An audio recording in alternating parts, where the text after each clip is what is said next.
house always wins. Play long enough, you never change the stakes. The house takes you. Unless, when that perfect hand comes along, you bet big, and then you take the house. I've been practicing this speech a little bit. Did I rush it? Felt like I rushed. That was good. I liked it.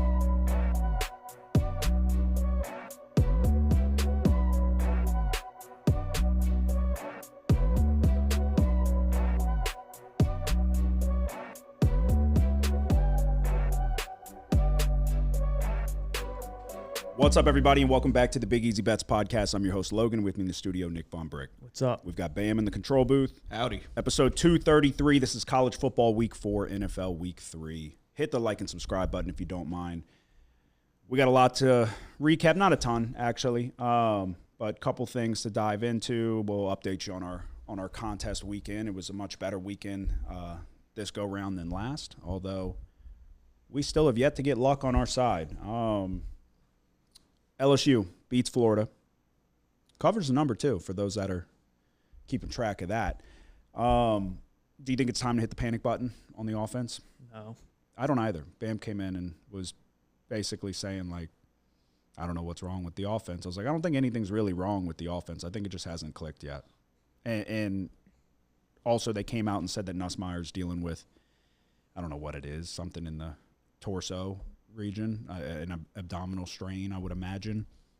Brian Kelly said he's going to have to put up with it until the bye week. I don't know why we don't necessarily just maybe rest him against Southeastern, because I think we could throw Bam and under center and probably have some success. Yeah, I don't think it's time to hit the panic button by any means, and I also think that the defense is fucking incredible.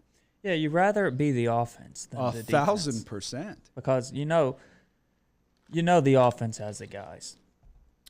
Yeah, There's more guys over there this year than last year. Yeah. So eventually it's going to click. Yeah. Enough. Yes, there's so many weapons. There's way too many weapons for it not to work. So, yeah, relax. If you're hitting the panic button, don't. Unhit the panic button. We're going to be fine. And the defense is unbelievable. A.J. Halsey, I love Halsey.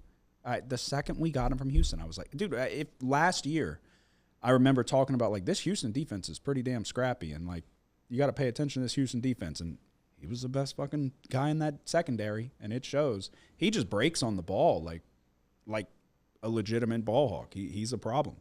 But, I mean, Lagway was handing them out like Oprah handing out cars. Everybody got a pick. So that was crazy. He got broken.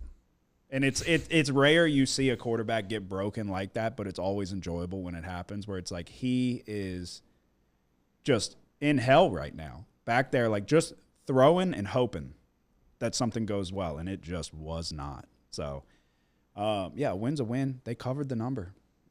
So that's a good Florida defense. I understand the offense doesn't look spectacular, and I don't love the play calling. I'm not in love with it by any means. But that's an SEC game. That's one that I was a little worried about, to be quite honest with you, especially with Florida coming off the loss. But Billy Napier, he does what he does.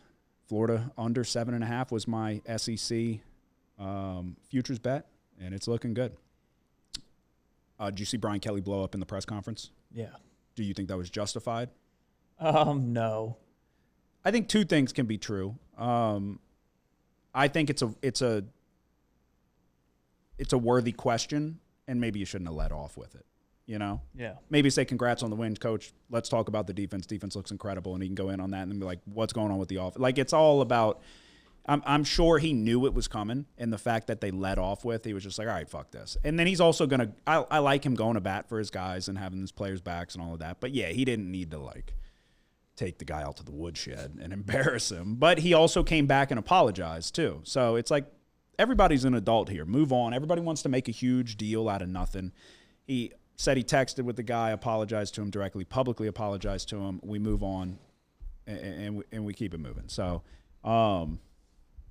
it was funny, though, the guy, what did he say? He was like, what's going on with the offense and blah, blah, blah. And he said he got pissed about it. He's like, all right, well, what about third down? Like, he just doubled down with another one, like, why does the offense suck? And somebody said, that was funny. I saw somebody tweet out there, like, I would have gave a $20 bill when he came out and did the apology the next day. He's like, I would have had a crisp $20 bill if a reporter would have first question, what's going on with the offense? As soon as the next day when he apologized. I don't know. I think Brian Kelly's just an old angry man, and he's probably frustrated with the offense too. But life's easier when you got a damn good defense, that's for sure. Bam, you were at the game. How was the atmosphere? It was crazy. I haven't been to an LSU game since Leonard Fournette was there, and I'm glad I got to go to that one. I mean, the crowd was into it from start to finish. Bam went by himself. He said he sat by himself. This is true. That's like serial Free ticket, killer shit. though, so. That's wild shit. Cancel poker night to go sit by himself.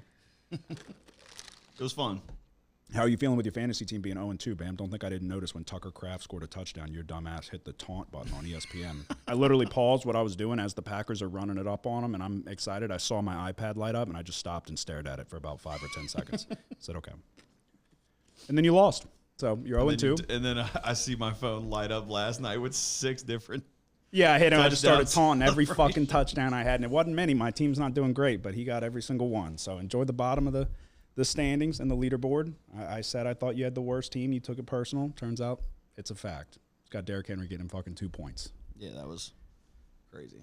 You got to be feeling pretty good on fantasy news that Aaron Jones hamstring on IR. You got Jordan Mason. Yeah, I saw that.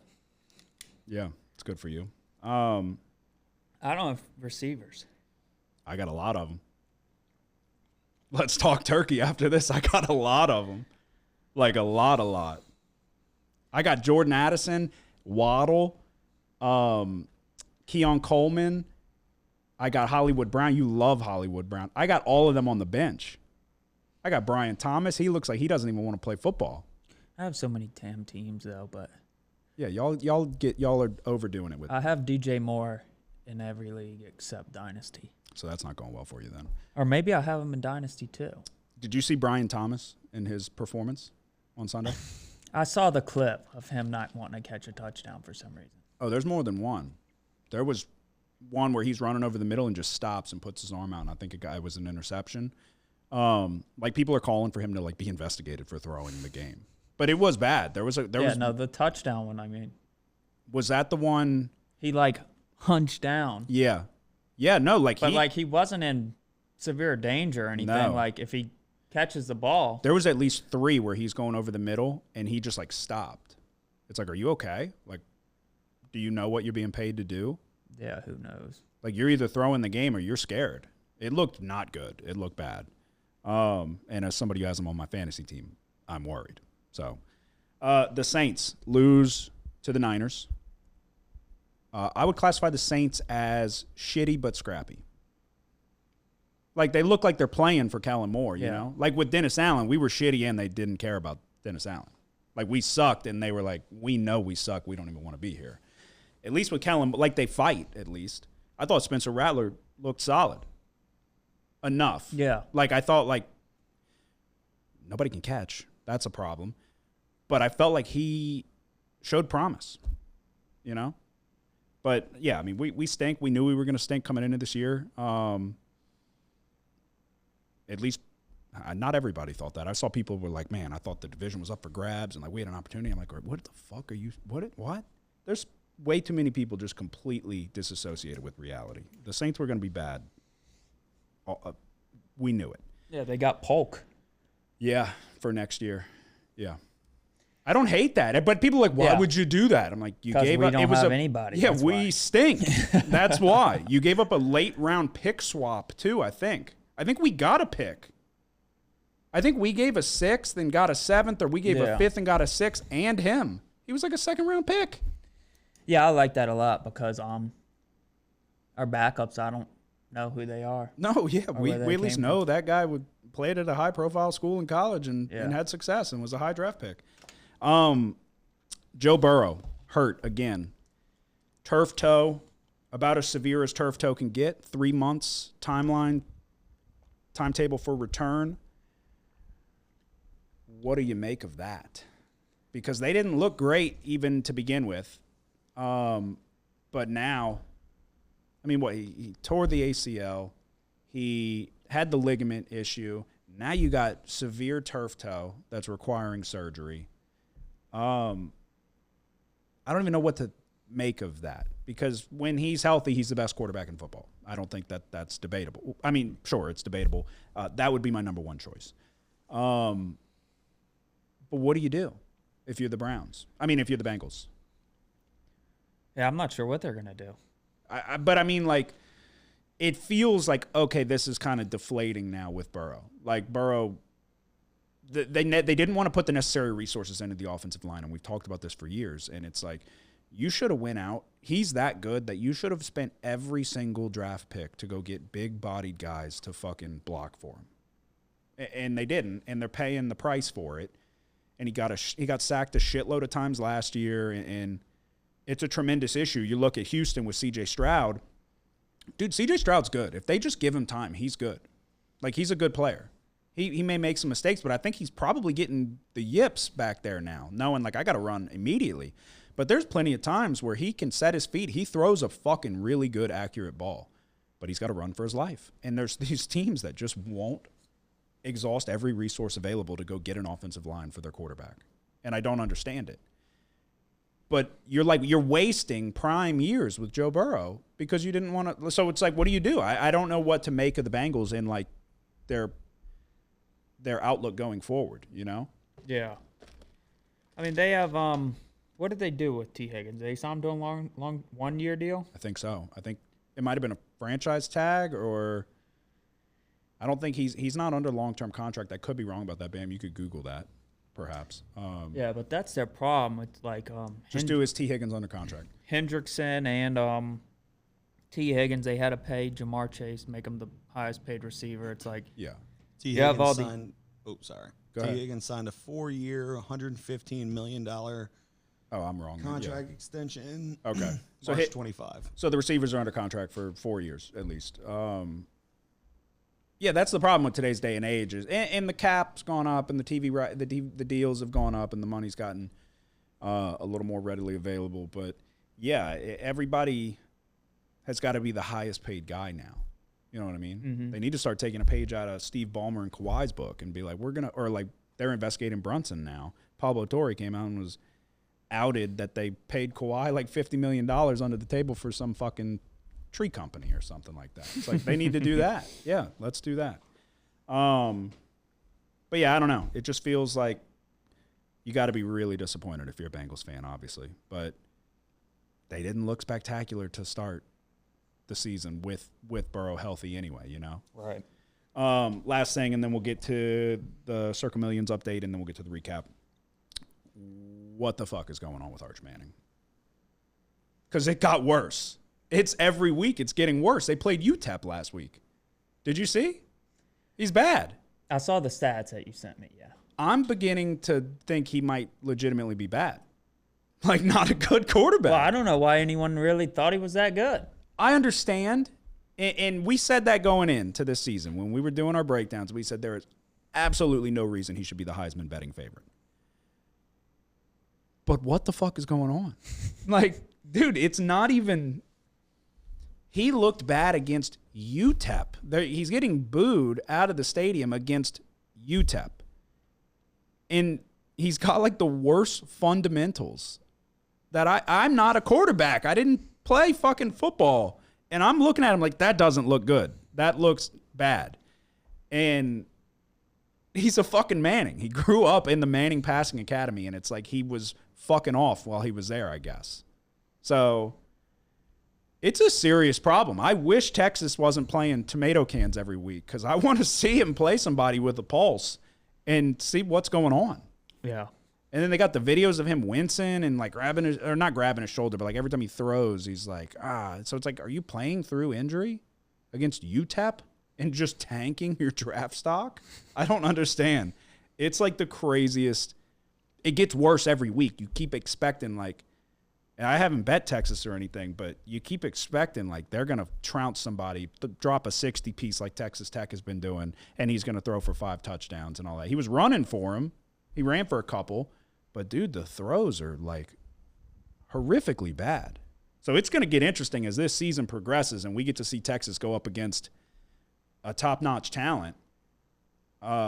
If this guy is just – if he catfished us, The Manning family, like, they might need to put him at receiver like his dad. He's fast. He stinks, dude. He really stinks so far. Yeah, no.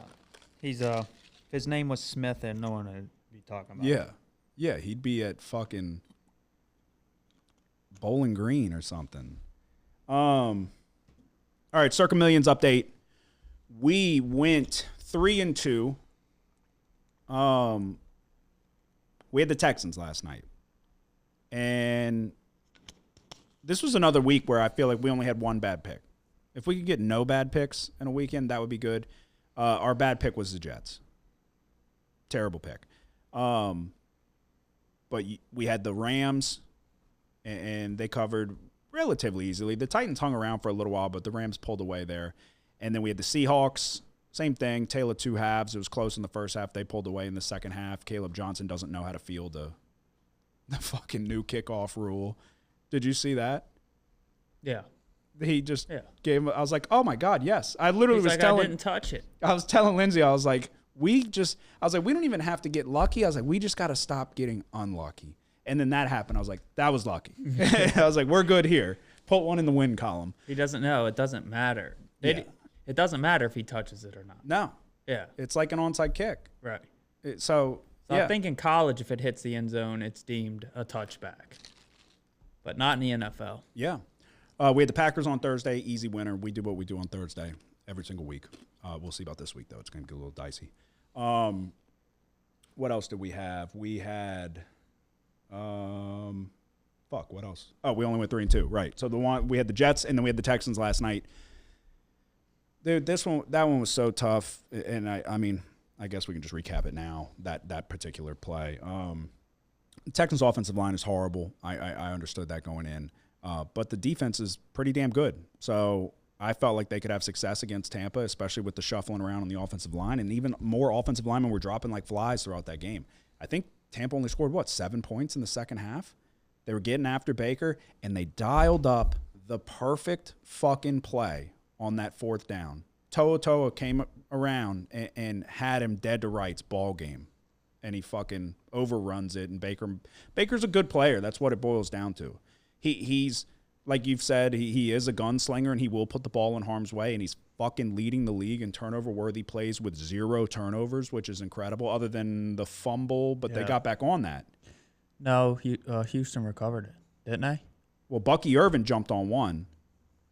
And then maybe there was another one. I'm trying to remember. Regardless, that's fumbles, though, so that'll probably go in the turnover-worthy play category. But he has thrown the ball directly to a defender 5 times, and they've dropped. I'm talking straight in their hands, and they've dropped it every time.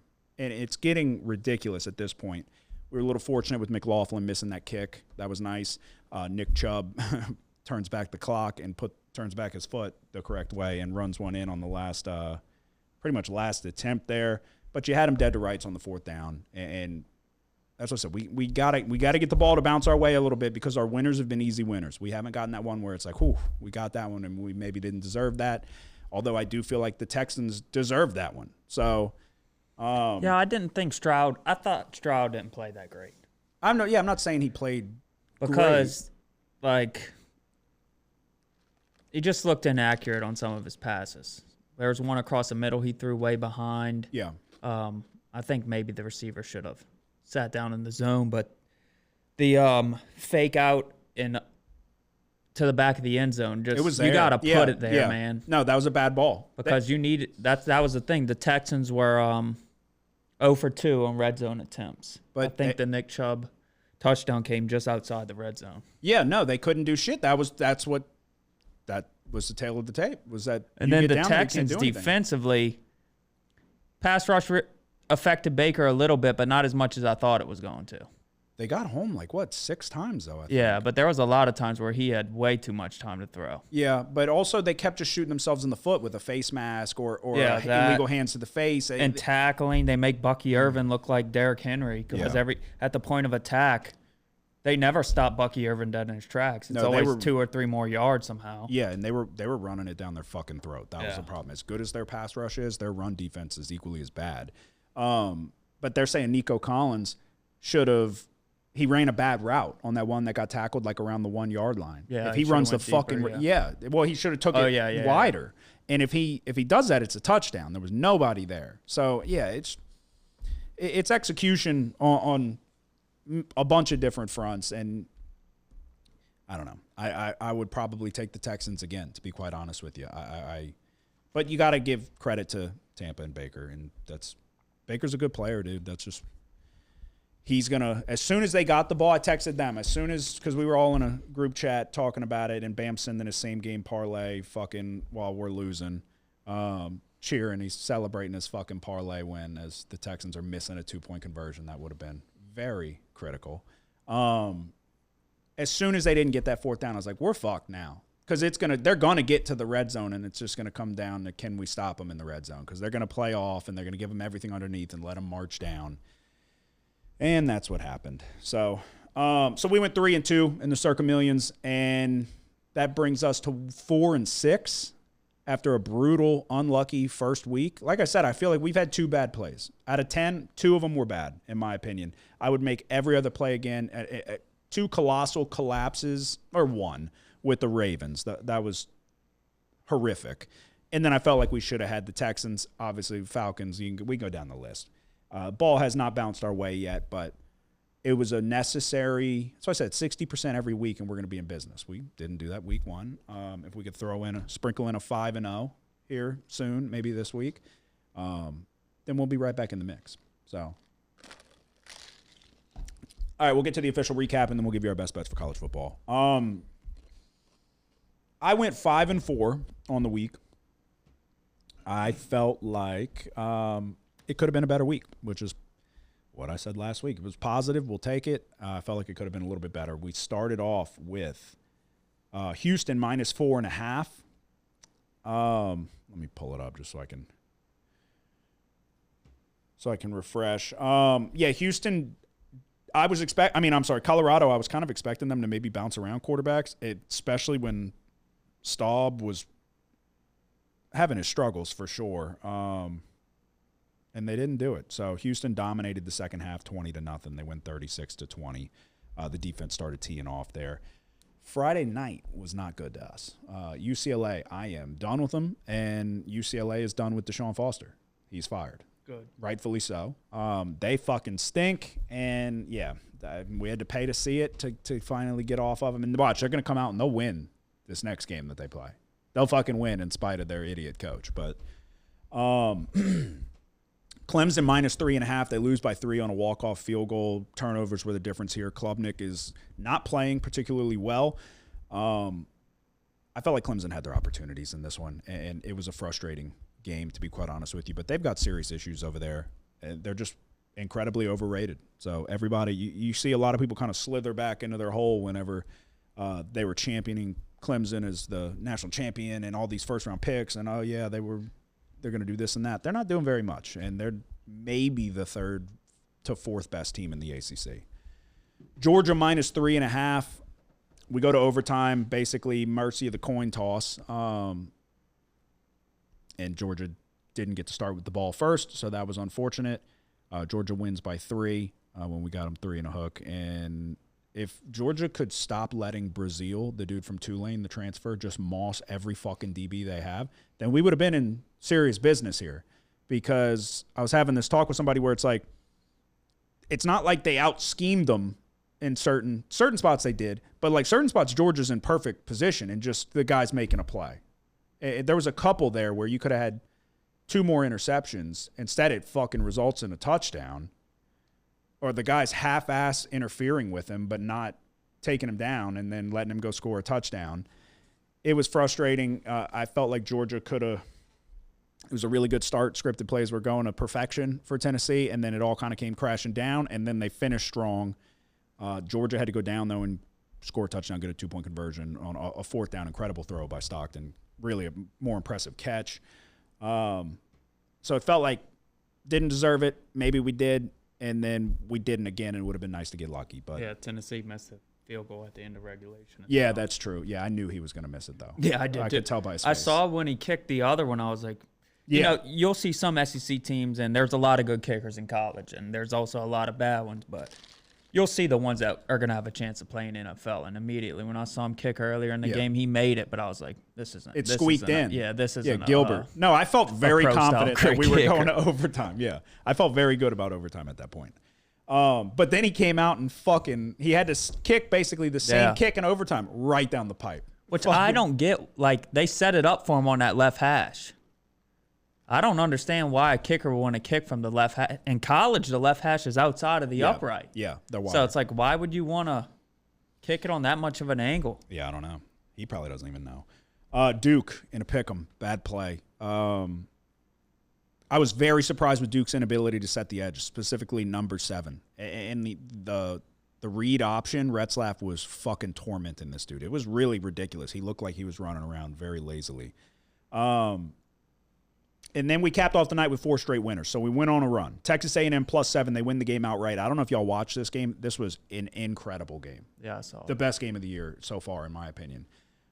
Marcel Reed took a step forward, in my opinion. I just also, what kind of went into that was I don't think this Notre Dame defense is not as good as it was, especially the secondary. The number 1 corner is the guy that I said Jeremiah Smith was going to fucking pick on in the national championship, Christian Gray. He's not that good. He's really not good, and he's their number 1 guy now. So they have issues, especially in the trenches, too. ECU -7.5. They won 38-0. I wish I would have bet everything we had on this one. Cal +2.5. They won outright 27-14. It was a pretty close game, but that's a good Minnesota defense. I was impressed with JKS. I don't know. I doubt you stayed up to watch this one. He looked sharp. Cal's defense looked good. This was 2 good defenses. There was a couple... I think there may have been a special teams error, maybe a muff. There was a muff punt by Parrish, the safety for Minnesota, who's a fucking damn good player. Really bad muff punt. Cal was already, I think, winning at that point, so they were handling business. And Drake Lindsey played well, too, for Minnesota. That was something to keep an eye on. That was somebody we touched on in the Big Ten look-ahead. But, yeah, Cal handled business. They won by 13, I think. And then the lock of the week was Miami -17.5.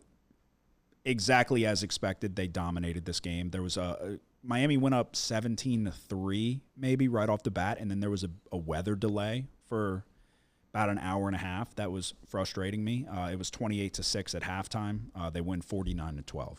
This one was same thing as expected. I felt very good, and I was pleased with how this one went. They fucking dominated USF, and credit to USF for the run that they had and the teams that they beat, but Florida doesn't look that great.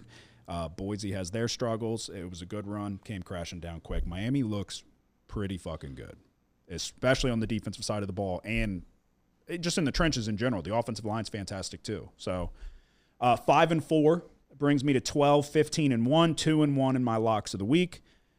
You had 5 plays, a tough one, but you hit the most important one. What are your takeaways? Anything you would change? Do them?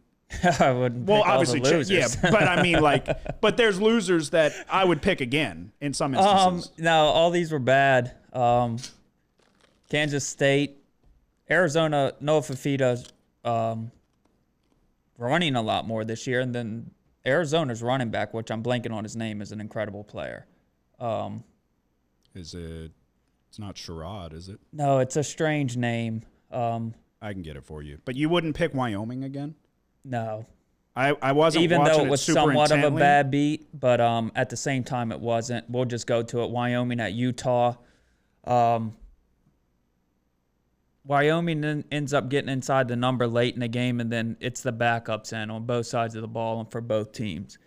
And Wyoming's just running it every play, and they fucking run it all the way to the end zone. You mean Utah? Yeah, Utah runs it all the way to the end zone to end up covering for Utah. But Utah missed 2 field goals, and then they had another field goal blocked. You look at the box score here; it was total domination by Utah. But Ishmael Mahdi is he's the running back for Arizona. Yeah, he's good. He's been around for a minute. We had Clemson as well, UCLA. This is the thing. UCLA's terribly coached. That's why they fired the coach. And then Kansas State's also terribly coached. Another team we were on last week, Virginia Tech, got blown out by Old Dominion this week. So I thought going back to last year and then the game against Vanderbilt looks like they're getting out schemed. So you got to find these teams and that aren't coached well, and it's like sometimes they might have talent, but if you can't do anything with it, it's no good. Yeah. No, I agree. And that's the problem with those teams, though, is like a UCLA in that second half against UNLV, they turn it on and they have talent and you see it and you're like, okay, it's there. You just got to get it out of them. And then we should have never fucking touched UCLA. Yeah. From the moment, but from the moment that guy did that press conference 2 years ago, that should have been. Yeah, not only did they not come close to covering, they lost outright. They got their shit smacked by New Mexico. Yeah, they lost 35-10. New Mexico covered the number. If they should have been favored by fucking 3 touchdowns. Yeah, that was a tough one, but hey, big of us to own it. 1-4, you go 7-9-1, but you did hit your lock. Clemson, Georgia Tech under 54.5 was never in doubt. So 2-1 in your locks of the week, as am I. Bam, how did your weekend go? Had 2 plays, went 0-2. Okay. I've said it before, and I'll say it again until Bam proves that he's worthy of you putting your hard-earned U.S. dollars on his bets. Don't. But Had Auburn versus South Alabama minus 24.5. They win by 16. that was Stupid one bet. I tried to throw caution to the wind for you there, where I was like, I watched the Tulane South Alabama game. I was like, they didn't look terrible, and we haven't seen Jackson Arnold throw for shit. So Bad bet. he was just mad that they fucking burned him the week before. And then I was on for my lock. I had Clemson minus 3.5. You already talked about that. 3-6 on the year. 0-2 in the locks of the week. Alrighty, let's get to our best bets for college football week 4. This was a funky week, in my opinion, in terms of not a ton jumped off the page. Did you feel the same, or were you? I'm going deep into the bag here. What the fuck does that mean? Like a lot of plays? Most of my plays are outside of the Power 4. Oh, great. Great. All right, do you have anything? Are you on the Thursday game? Nope. Are you on anything Friday? No. All right, I am on Iowa Rutgers. And we're going to go with an unorthodox approach here. I don't know how much of Iowa you've seen. I don't know how much of Rutgers you've seen. Obviously, we know Eighth and Callie McManus. But yeah, Iowa on the road taking on Rutgers. Iowa's 2.5-point favorites. The total sits at 45.5. Iowa every single year comes in with this, like, we got a guy who can throw now, and they haven't seen one. They haven't seen one in town in what feels like a decade. But they tried to cherry pick McNamara from Michigan, who also has never seen a guy who can throw until this year, and he went there and couldn't do shit. They went out and got Mark Gronowski, I think from South Dakota State. He's won national championships at the FCS level. He doesn't appear to be able to throw either, but believe it or not, we're going to go over 45.5 here, and I'm going to tell you why. And it's not only because Ethan Callie McManus is grading out as the best quarterback in the country, which nobody could have fucking guessed that. But he is, and he does have talent at the wide receiver position to throw the ball to. This Rutgers defense is not as good as what we're accustomed to seeing, especially stopping the run. Let's see. So Rutgers defense is grading out number 104. They gave up over 200 yards rushing to Ohio. I think there's going to be opportunity for Iowa to establish the ground game, but also you may see some play action opportunities, and I'm going to hold out hope that they went out and got Gronowski and he won those championships because he could throw the ball. It's going to be a scrappy game. Neither team's going to move fast, but I just think the way that Rutgers is playing, they're letting Callie McManus throw the ball around the yard a little bit. I think that Iowa will be able to establish the run. I leaned Iowa on the spread here, but I'm going to take over 45.5. Is that crazy? You think that's crazy? I don't know. I haven't seen either one of these teams play yet this year. Yeah. But I do remember, actually, I did see a little bit of Rutgers when Ohio put a bunch of points up. Navarro was throwing it all over him, but he's a better passer than Gronowski is, at least from what we've seen so far. But I really do think the run game for Iowa is going to be able to set up the pass game here. And I think that Rutgers is capable and willing to throw the football now. They have talent on the outside. So I think there will be opportunities here to put some points up on the board. What is your first play for Saturday? All right. We're going to Bowling Green at Louisville. Louisville's 26.5-point favorite. You might be able to find 26 somewhere. The point total is 53. Bowling Green offensively, they're not that great. They aren't performing well on standard downs. We know this Louisville pass rush can make things difficult on obvious passing downs. I think Bowling Green finds themselves in some tough situations offensively here. Defensively, though, Bowling Green hasn't been bad against the run. The front seven is generating havoc. They're stuffing 27% of opponents' runs. Against Cincinnati, they allowed only 3.7 yards per rush. This is the same Cincinnati team that ran for 202 yards against Nebraska, 6.7 yards per rush. Sorsby did a lot, but both of the running backs did well as well. One of them averaged 5.8 yards per rush, and the other one averaged 7.6 yards per rush. I think this Louisville offense didn't really get rolling against JMU when JMU made it hard for Louisville to run. I think we could see a little bit of the same here. So we're going Bowling Green, Louisville under 53. Okay. I'm on this game as well, but I'm laying it with Louisville. So I have literally written down that here's some expert analysis for you. Bowling Green stinks. I don't think Drew Pine's a good quarterback. I think he's looked bad, and his ADOT's only 4.4 yards. So he's not pushing the ball down the field at all, and so he's playing very safe, and I still don't think he's looked impressive or even capable. Louisville's coming off of the bye week after the JMU game. Look, that JMU game was funky. Nick and I were both on it. It took an Isaac Brown 75-yard house call at the end there to get to cover in the number. But that was a funky first half, especially on all fronts, really. And they still were able to battle through and cover the number against a well-coached JMU team, a team that's got quarterback issues, among other things. But Bob Chesney's a good coach. I think that they're a significantly better program than Bowling Green. I think that I'm assuming you pronounce it Clev, but Clev Lubin is going to be able to dial up a lot of pressure here, and he's leading Louisville in sacks. They're coming off the bye week. They're rested. And they definitely did not play up to par in the last time out. So I think you're going to see a sharp Louisville team here, but I don't see Bowling Green having much success on the offensive side of the ball either. It was worrisome how well JMU was able to bottle up the run against Louisville. But it's like Brian Kelly said, all it takes is one. So if Isaac Brown can get us one there at the end, they win by 28, and it's 28-0, we're good to go. But, yeah, so I'm going to take Louisville minus 26.5. I think there's still 26 available at Caesars. Is there? And Bet 365 if Let's see. Yeah, you're right. Yeah, it's a minus 110. Okay. And I saw 26 somewhere else. Yeah. One thing to consider, although I didn't think he was playing spectacular, Stanquan Clark got hurt against JMU.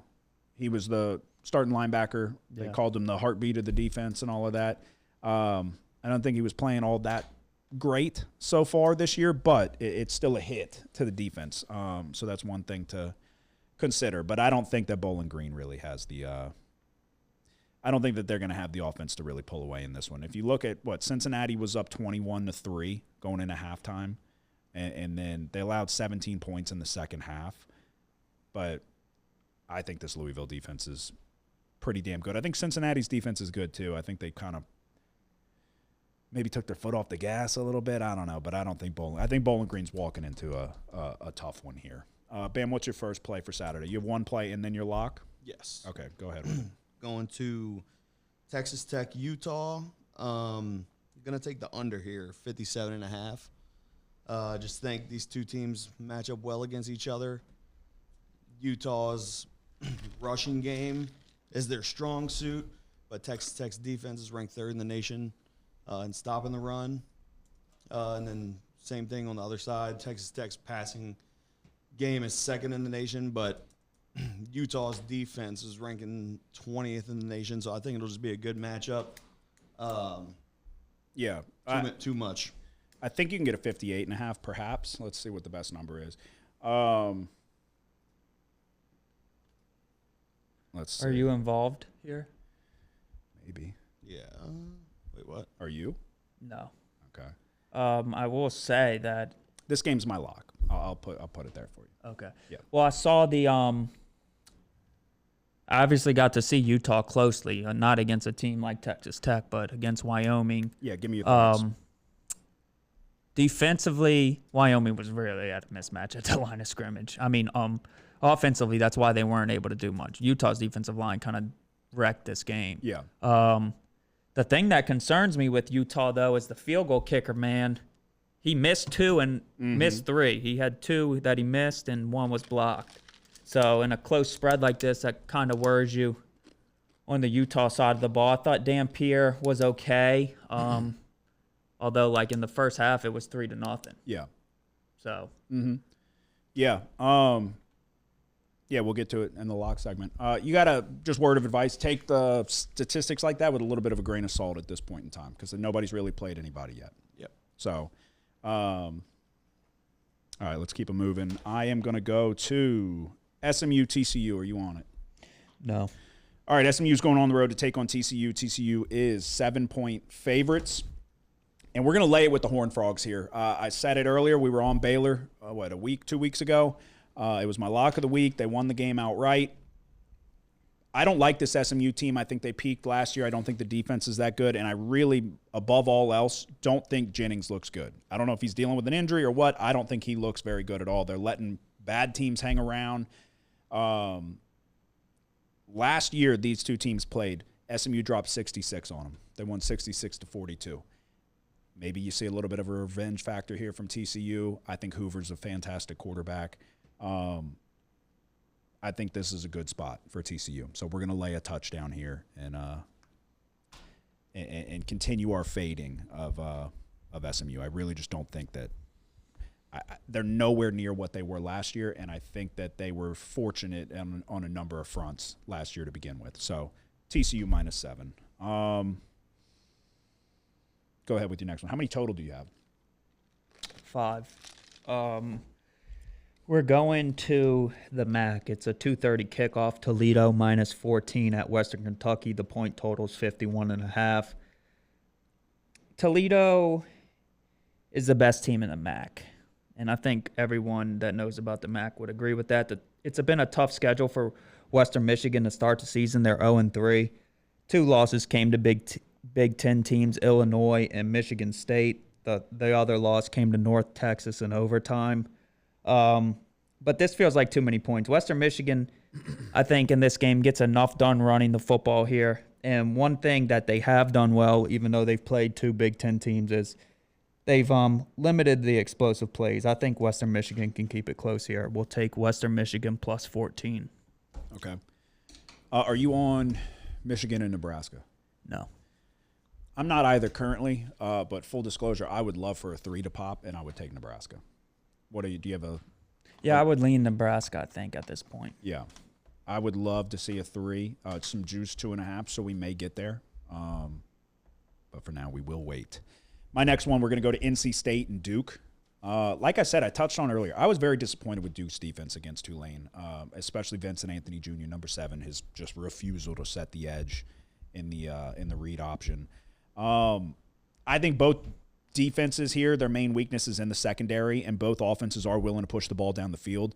Duke's been moving with tempo, averaging 21.8 seconds per play, good for 7th in the nation. Darian Mensah has got his average depth of target is up there. I don't know the exact number, but he's pushing the ball down the field. He's willing to do it. CJ Bailey will do it too. They don't have a ton of weapons, but I really like Hollywood Smothers. I just think that we're going to see some points in this one. That's basically what it boils down to. We've been on a couple NC State overs already, at least one that cashed. No, I was on ECU and NC State as well, and I felt like we could have got there. Yeah, I think we're going to see points in this one. I don't trust either secondary here. So, yeah, over 58.5 in NC State and Duke. What is your next one? We go from Western Michigan to Western Kentucky. We're going to lay 10.5 with Western Kentucky. They're at home. They're playing Nevada. The weakness for Western Kentucky is their defense, right? But Nevada's offense has been a shit show. Chuba Purdy has 4 interceptions in 3 games. I think it's going to be hard for Nevada to keep up here in this one, so we'll lay 10.5 with Western Kentucky. Okay. My last one, and then my lock, or before my lock, Boise State and Air Force. We're late to the party here. This opened at 4. This is now Boise State favored by 10. And we are going to lay it with the Blue Broncos here. This Air Force defense just got diced up by former Utah quarterback Bryson Barnes. I don't know if you remembered him from last year. He struggled to do much. He went to Utah State. He was 17 to 22, 277 yards, 2 touchdowns. They're struggling to cover anybody in the back end. So I think that Boise's going to have success here.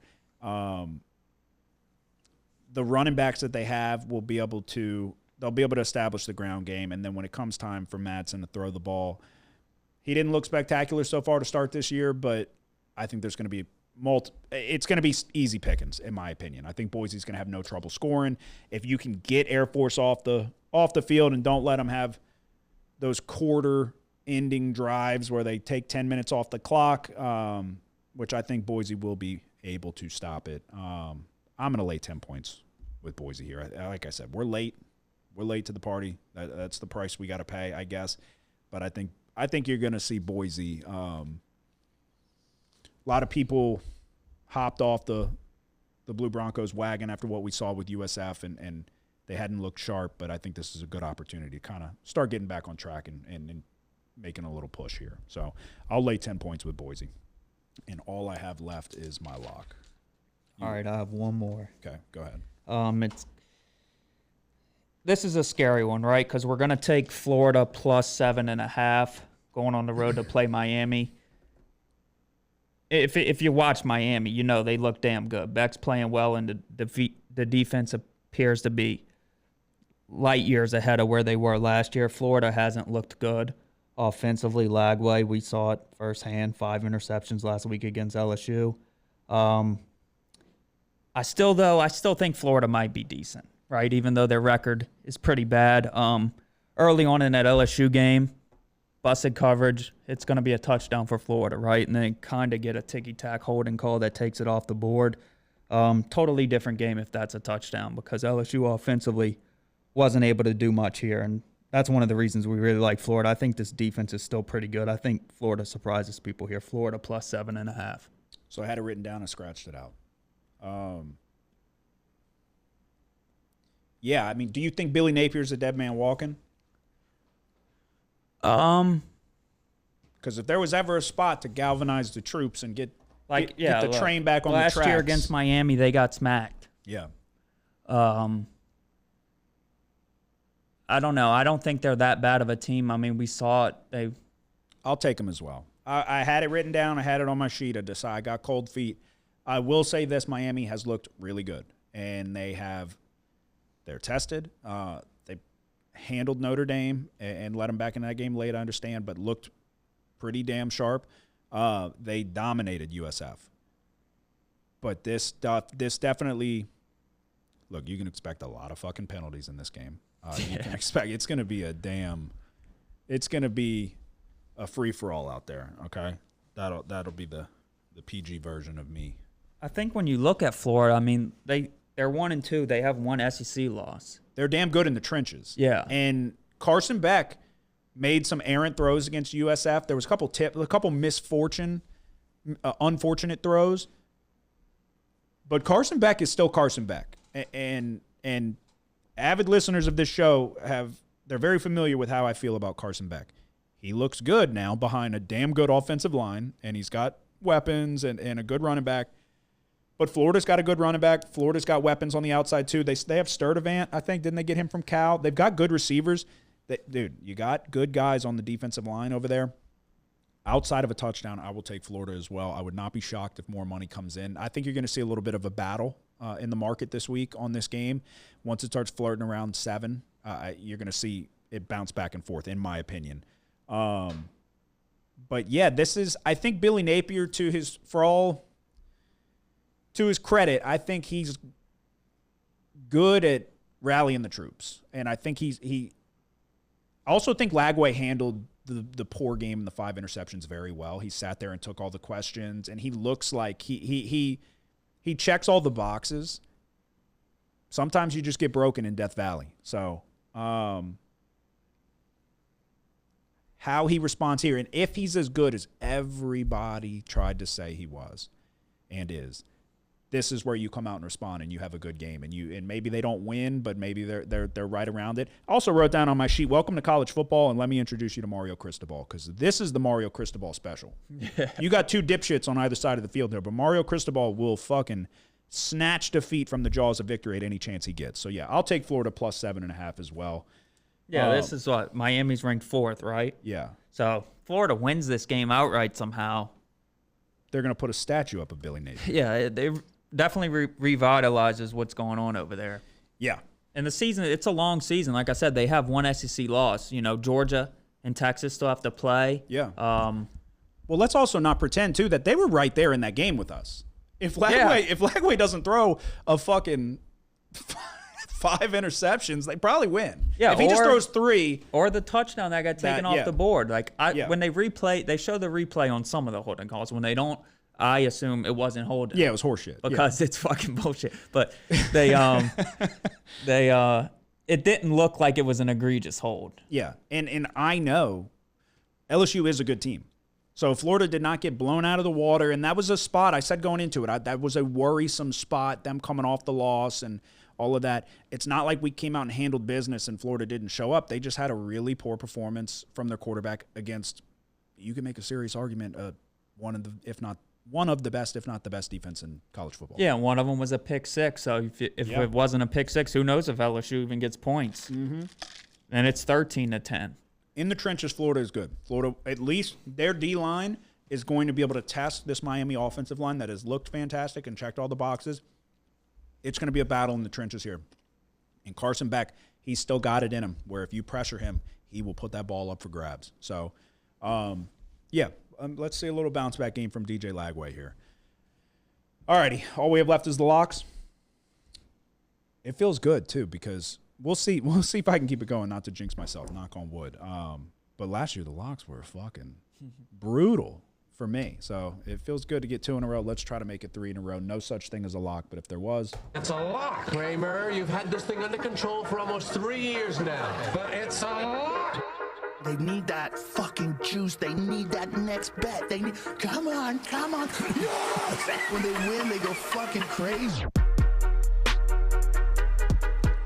You're a bad motherfucker. Go in that shower, grab your fucking nuts, and tell the world somebody's sniffing my fucking nutsack today. Because I ain't got time to fuck around no more. My lock of the week is going to be Utah -3 at home. Rice-Eccles, one of the tougher places to go play against an overhyped, overrated Texas Tech team that they paid a lot of money for. Look, David Bailey's great. Stanford transfer. You went and got Romello Height from Georgia Tech. Really good guys coming off the edge. Texas Tech has had a significant advantage in the trenches against every single team that they've played. They will not have that against Utah. You got Spencer Fano at right tackle, who is going to be a first round, if not a top 10 pick in the NFL draft. The other tackle is going to be an NFL pick as well. This is arguably the best offensive line in college football. I'm done fading the Devin Dampier train. I'm hopping on it. He's playing well. He's completing passes. I understand he had a slow start against Wyoming. I think that Dampier, with his ability to scramble, is going to test this Texas Tech defense that is grading out very well but has not played anybody with a pulse. I'm laying 3 points with Utah. I think that this is going to be a dominant win from Utah. I'm calling my shot there. I don't really think that this is even going to be close. I think Baron Morton, who's had injury history in the past, but I was watching back against Oregon State, and he had a really bad interception. It's his first one of the year, but if you can he hasn't had anybody that could put any pressure in his face. If you can pressure him, maybe we see a couple more of those throws. It was a head-scratching, throw it up in the air and hope throw that was intercepted. I just think it's a lot of money that was spent over there for Texas Tech, a lot of new faces, and you have not been tested yet, and now you're going into a very tough place to play. They've never gone to Utah and played. It's going to be a tough environment. It's an early start. So give me Utah -3 as my lock of the week. Yeah, Utah, certainly they can wreck this game. Their defensive front is serious. Is this your lock too? No. Oh, I was like, I'm just touching on yours just for a second. Yeah, no, I think, well, yeah, if we're still talking on that one, yeah, I think that this is, Texas Tech has not played anybody. Look, UCLA stinks. They fired their coach, but that's still an impressive win for Utah with Dan Pierce's first game to go into the Rose Bowl, wherever, and come out with a dominant win like that. I think there's more that you can lean on with Utah, and then you're going to have the home crowd behind you. Texas Tech has not been tested, and now you're going to play a team. Dan Pierce has checked the boxes, in my opinion. At least at New Mexico, it was like, I don't know if he can really throw at all. So I think he's completing over 70% of his passes, and he threw a couple throws that throw against Wyoming to the back right corner of the end zone. You know which one I'm talking about? Where I think he dropped the ball. I think he dropped the ball and picked it up, and he threw a fucking dart. That was annoying. Yeah. I was like, he doesn't have the ball, and then he did have it, and it was a touchdown. Incredible throw, though. Yeah, it was. It was a nice pass. He's got the arm talent and the ability to run with the legs and scramble. I think I'm hitching my wagon to him. Let's ride. What is your lock of the week?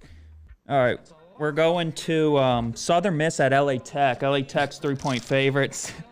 The point total is 50.5. I think Southern Miss is a decent team, but offensively, I think they're going to struggle against a really good LA Tech defense. LA Tech's defense has a stuff rate of 26%, and they're only allowing a success rate of 27% on passing downs. This includes a game against LSU and Baton Rouge. Offensively, things really took off for LA Tech last week when they went to the backup quarterback, Blake Baker. He only completed 50% of his passes, but he had 182 yards, a touchdown. And then on the ground, he added 15 rushes for 103 yards and another touchdown. I think I like LA Tech a lot here. We're going to go LA Tech -3. Okay. Bam, what is your lock of the week? Going to UNLV versus Miami, Ohio. I am laying the 2.5 with University of Las Vegas. Okay.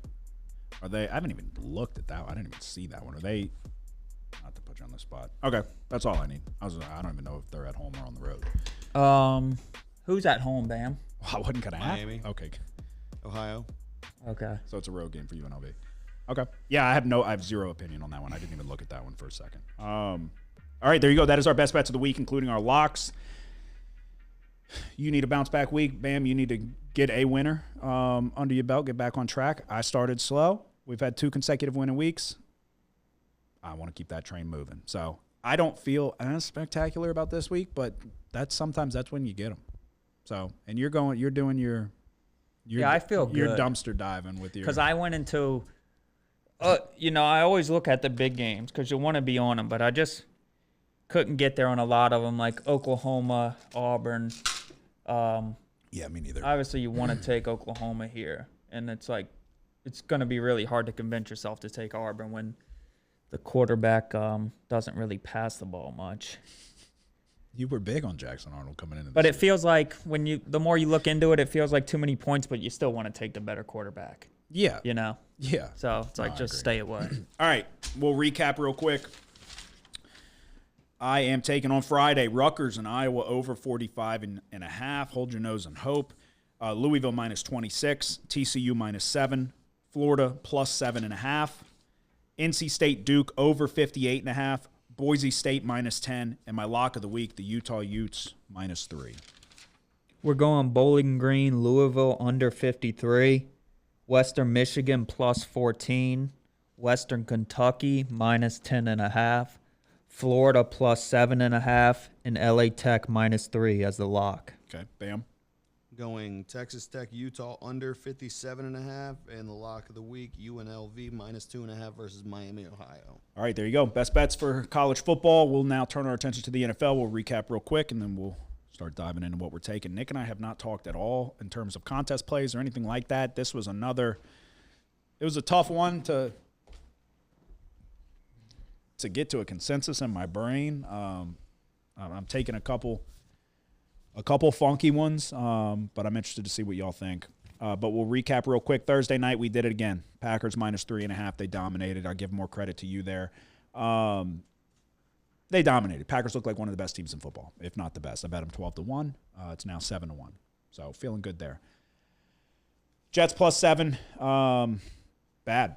Sometimes, look, it seemed like a sharp play. It wasn't. Sometimes the sharp plays turn out to be terrible plays. Ravens -11. Browns actually hung around in this one a little longer than I would have liked. They had a fortunate touchdown off of a tip ball that got them back inside the number. But the Ravens handled business there, and Flacco turned it over late there was a scoop and score touchdown and a little bit of a misleading final score. But I don't give a shit because they covered. Bengals and Jaguars over 49. Burrow got hurt, and we still hit with 5 minutes to go in the third quarter. Or basically, it was 24-24. So you knew somebody had to win. Only thing that could have hurt us would have been a tie. Seahawks +3. They get the outright win against the Steelers, who I don't think the Steelers are good. I said it going into this week, and I believe it even more so now, especially Aaron Rodgers. I don't think Aaron Rodgers is good. Texans -2.5. We touched on it earlier. It wasn't necessarily a bad beat, I suppose, but it definitely wasn't a bad beat. But it would have been nice to get it. It would have been nice to have that one. Them close it out with that blitz on 4th down, and they should have had him, but they didn't. My lock of the week was the Falcons +4.5. They dominated. J.J. McCarthy or no J.J. McCarthy, it doesn't matter. The Falcons dominated this game on the defensive side of the ball. Everybody tried to say, J.J. McCarthy, he's just a winner. He wins everywhere he goes. Not more than once, apparently, because they beat the shit out of him. And if the Falcons could score in the red zone, this wouldn't even remotely been close. So, because it was 22-6. And I think they had 15 points on field goals. The kicker came in for coup and went 5 for 5. Yeah, Parker Romo. That's why I said put his damn jersey in the rafters. 5-2 week on the backs of a 4-2 week last week. This might be one of the better starts I've ever had to an NFL season. And not to nitpick here, but I've had 2 fucking losses that should have been winners. So we should be looking at 11-2, if you ask me. 2-0 in my locks of the week. So 9-4 overall, 2-0 in my locks. I'm feeling good. We're going to see if we can keep that train rolling. You had as tough of a week as you had in college football. You had you had the opposite in the NFL. A fantastic week, 4-1. You had 5 plays. We had a lot of similar. The Rams was a lock. It kind of took until the end of the game for them to put it away, which was a little bit nerve-wracking because right before halftime, Stafford throws a pick, and it ends up turning into 3 points for the Titans. And then Cam Ward's rolling out to his right, throwing a ball 60 yards back across his body. Yeah, incredible throw. Yeah. Incredible throw in terms of like the ability to throw it. In terms of decision, though, for that to result in a touchdown, that was tough. But the pass rush finally got there later in the game, forced a fumble. I think it set up a Rams score. Yeah. The Panthers +6.5. We got pretty lucky here, even though the Panthers had a chance to somehow win this game at the end. Yeah. But we were dead. We were dead, completely dead. And that's the perfect example on why the NFL is so frustrating. Oh yeah. Because I was like, if you bet the Cardinals here, you're pulling your hair out. Going, what just happened? But the Cardinals were about to score a touchdown and go up by 3 possessions. Yeah. And Kyler Murray threw an interception. Mm-hmm. And Panthers ended up driving, getting the game to a 12-point game, and then they got the ball back again, scored another touchdown, and then recovered the onside kick. Yeah. And had the ball to win the game all of a sudden. It was wild. Yeah. But yeah, the other 3 we were on together, the Packers, the Falcons, and the Jets. The Jets were our lone loser. That was a frustrating one because the Jets kept getting the Bills in a 3rd and long, at least to start that game before it got out of hand. Yeah, and then would just piss down their leg, and just fucking shoot themselves in the foot. So, and then Fields, goddamn. It was a bad one, but I felt like they had the Bills in favorable spots to get the ball back and just couldn't do it. So 4-1 on the week for you brings you to 5-3, 1-1 in your locks a week. So now now that you're back on track, do you go back to 3 plays? I think I'm going to have 4. Okay. Bam, how did your weekend go? 2-1, I believe, right? 2-1. On Thursday, I had the over 48.5 in the Commanders-Packers game. 2 doinks and a missed field goal away from hitting this over. So, but other than that, Colts +1.5 versus the Broncos at home. That hit. And then my lock of the week was the 49ers -4.5 versus the Saints. We all know how that went. Some would say a crazy play. Some would say a winner. No, I told Bam that was a terrible play. Do you agree? So I was kind of watching the game, but I was also No. That's not what I'm saying. yeah, It's a terrible play. The quarterback was out, so you should have waited to get 3. Yeah, I think it went to 2.5, didn't it? Maybe so. The point I was making to Bam, and this is what we're working with Bam to at least turn his thought process into a more of a sharp gambler and less of a square, was as soon as he said the fucking 49ers were like, Purdy might not play. And he's like, well, he's questionable. And then the next morning, they're like, Purdy's out for the foreseeable future. He goes, system. It's a system. Yeah. Which I guess he was kind of right because Mac Jones did have 3 touchdowns.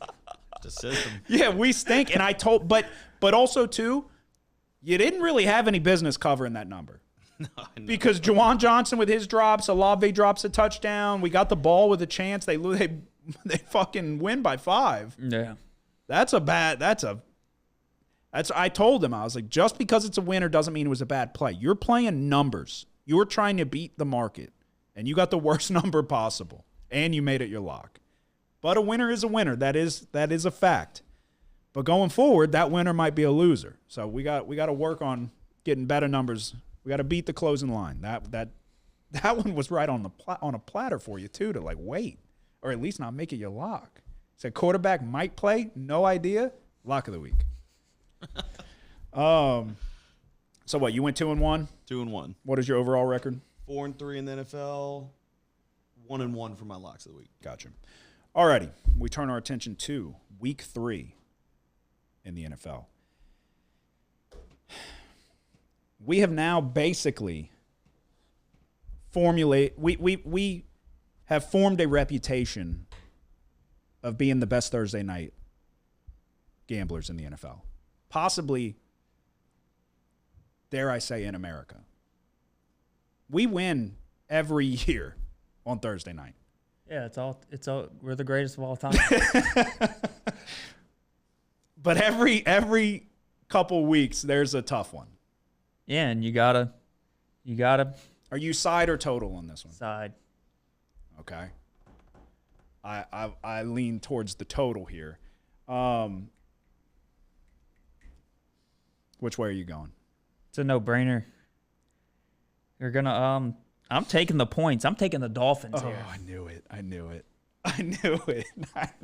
Fuck. Yeah, you have to. What's Fuck. pull up the odds screen, cause I'm unsure about best available. Okay, You so get plus 12.5. yeah. So let me give you my thought process here. The Dolphins suck. Bad. The Bills are good. Mike McDaniel is a weasel, and he will be fired. And that's what worries me. Do they get beat by 60 and they fire him after this game? But it's too many points. And I wish it was like 10, and I would take the Bills. But Yeah, that's where it would have to be for me to take the Bills. I think. 10. I wouldn't even like 10.5. So I lean towards the over on the total because it is worrisome with the Dolphins. Look, the Bills, I understand they did a better job against the Jets, and that game got quickly out of hand fast. And it's a short week, and they really struggled to stop the run against Baltimore. Like, I can't get that out of my brain. I think A-Chain is a fantastic player. And you got talent at the wide receiver position. If we can just keep Tua upright and conscious, and even then, he still fucking sucks. But it's too many points. I fucking knew it. I knew you were going to take the Dolphins. I knew it because it's the right play. And it's going to be so fucking tough to watch. Yeah, it's going to suck. Because the Bills are good. The Bills are good. God bless it. Yeah, we got to go Dolphins plus 12.5. Bam, what is your play for Thursday? I was indecisive. I'm gonna go with the over. Okay. 49.5. Okay. Oh man, this is one though where it's like it's so funky. It really is. But we always bet the Thursday game, no matter what. It's rule number 1. So take the Dolphins plus 12.5. Yeah, I mean, like, even in the power ratings, big upgrades for the Bills and big downgrades for the Dolphins, and we're still not getting to 12.5. Yeah. Yeah. Like, I think the Bills are 4th, tied for 3rd with the Packers on my power ratings. Mm-hmm. Yeah, God damn, are they going to be able to stop them at all? Yeah, that's a question. Are they ever going to be able to stop Buffalo? That's the Buffalo. worry.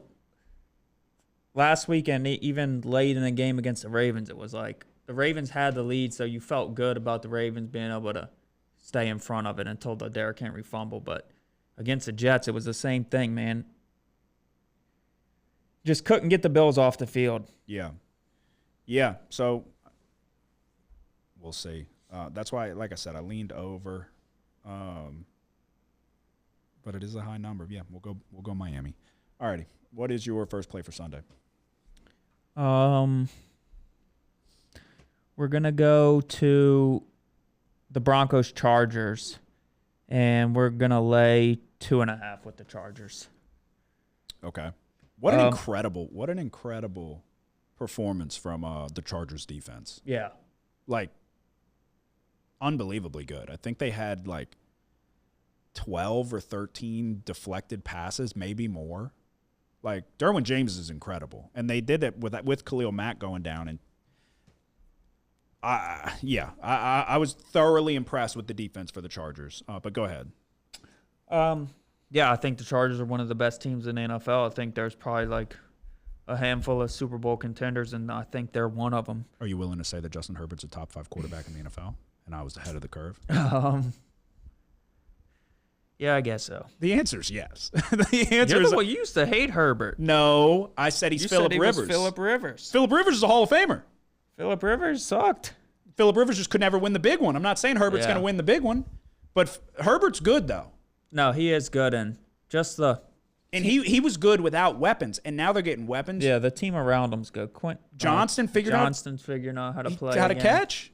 He can catch because he can run. But I think. Just going back to the Broncos, it's like at times I still think Bo Nix is probably like not as good as the other, like not close to Jane Daniels and really not that close to Bo Nix. I mean, Drake May either. Yeah. I think if Caleb Williams was on the Broncos, man, maybe he'd be having similar type of success as Bo Nix.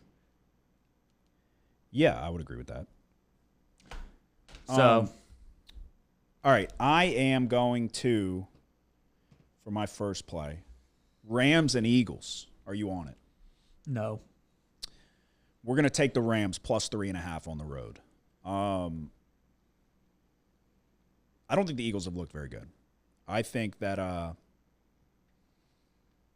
look, you saw the Cowboys. You saw the Cowboys have success against the Eagles. They have a serious problem with their second cornerback position.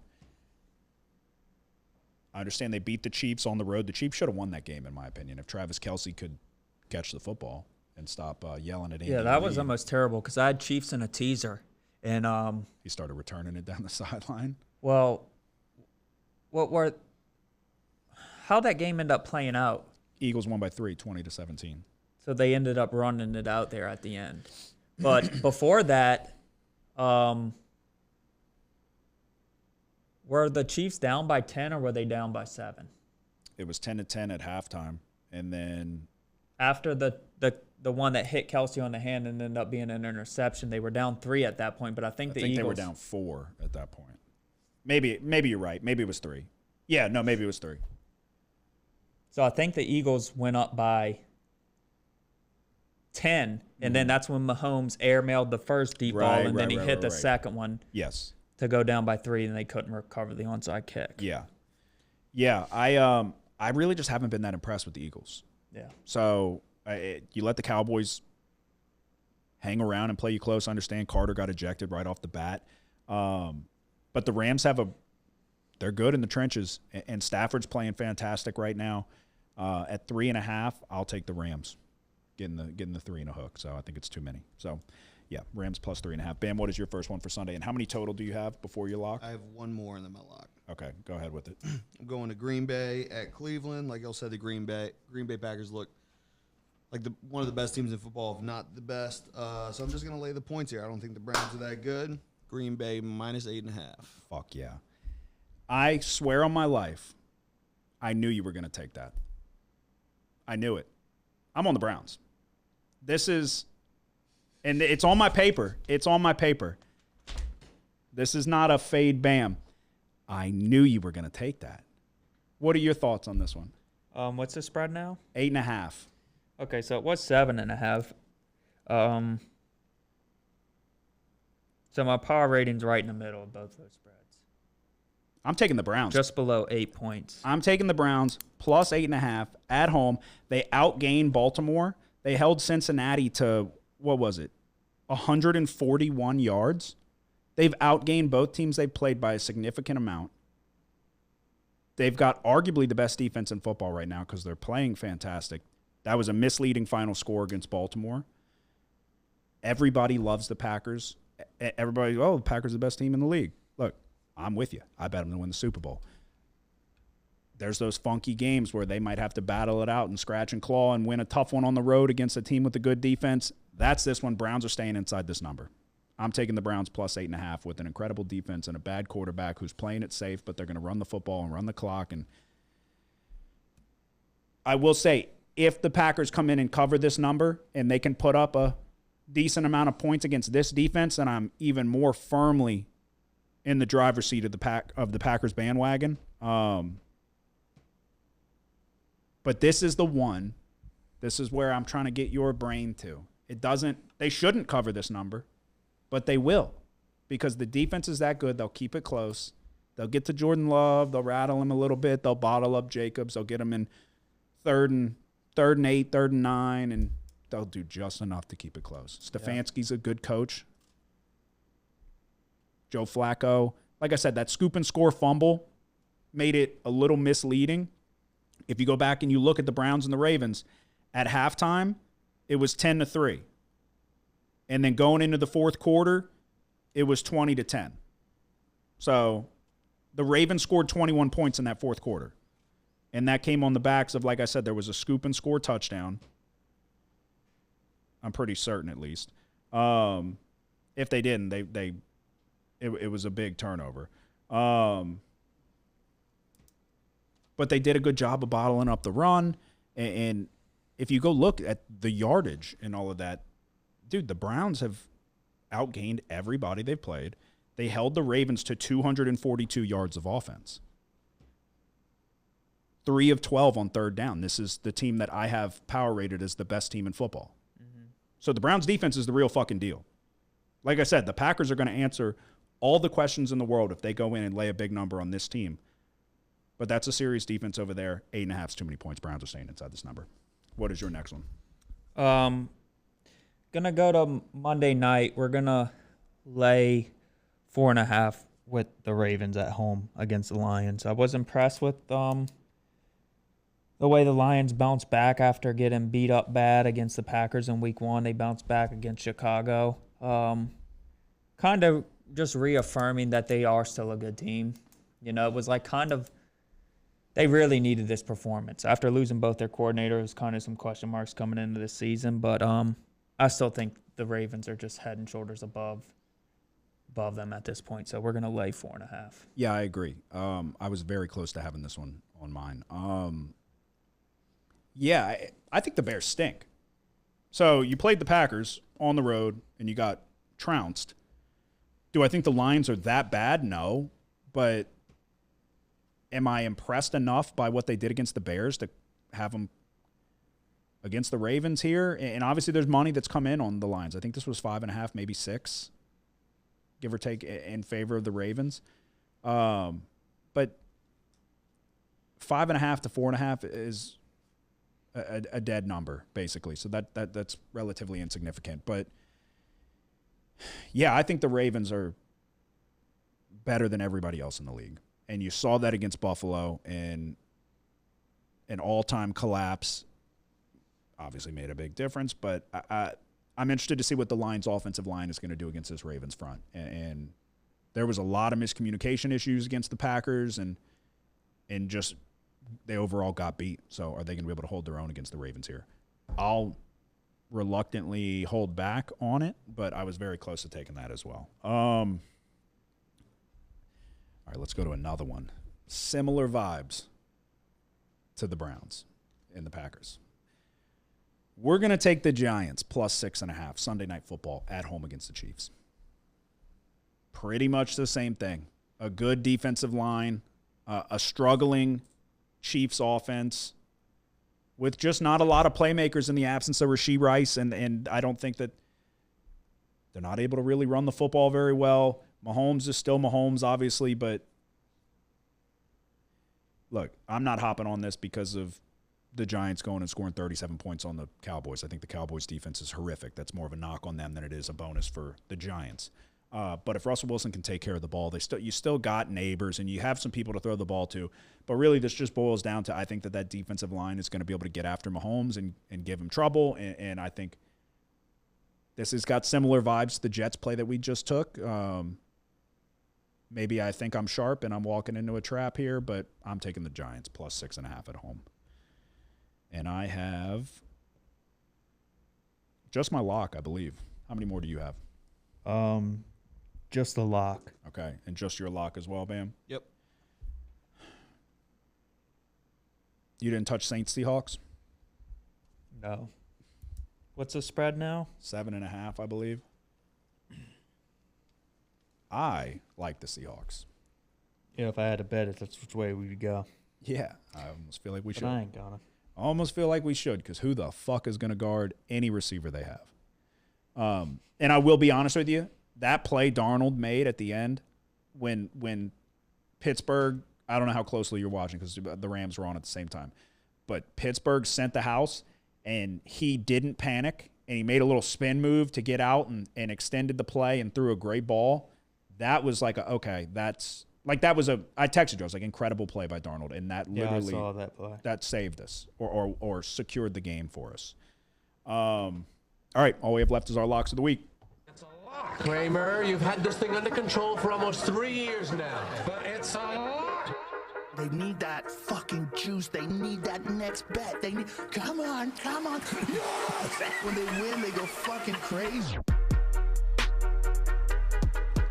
You're a bad motherfucker.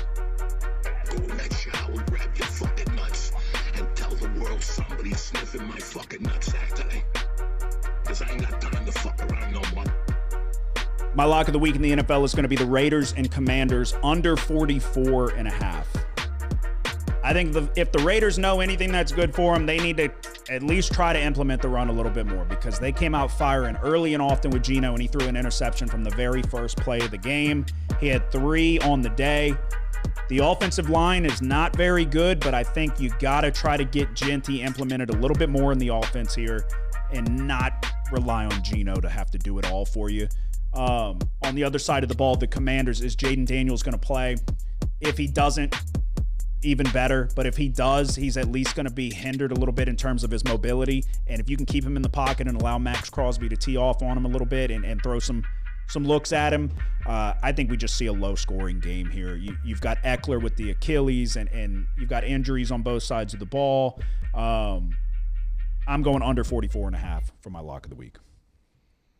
Okay, we're going to Cincinnati at Minnesota. We're gonna take the three. We're gonna lay 3 with the Vikings here.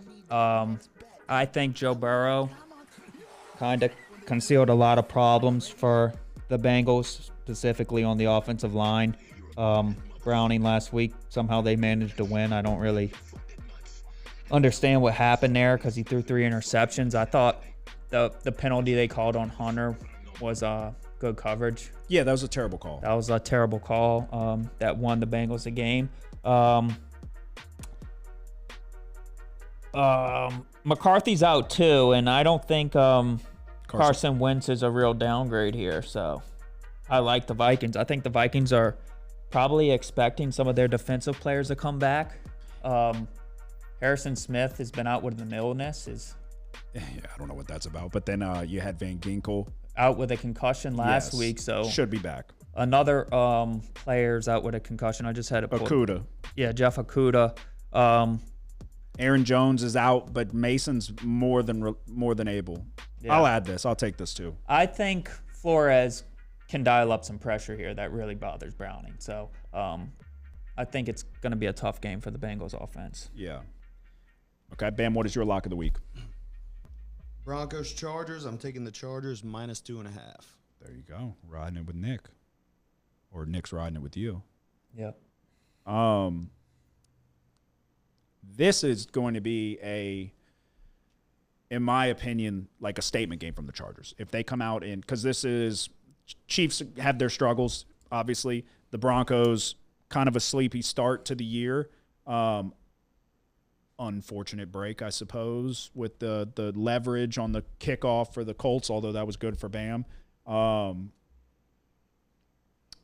This is a tough divisional game with a team that's expected to contend in the division in the Broncos. So if the Chargers can come out and handle this game, this is going to, in my opinion, also answer a decent bit of questions about this Chargers team too. But yeah, there you go. That is our best bets for the NFL. To recap, Thursday night, I am taking the Dolphins +12.5. God help us there. Browns +8.5. Giants +6.5. Rams +3.5. Vikings -3. And my lock of the week is the Raiders Commanders under 44.5. A lot of road dogs. Sorry, home dogs. Home dogs. We're going Dolphins +12.5. Vikings -3 for the lock.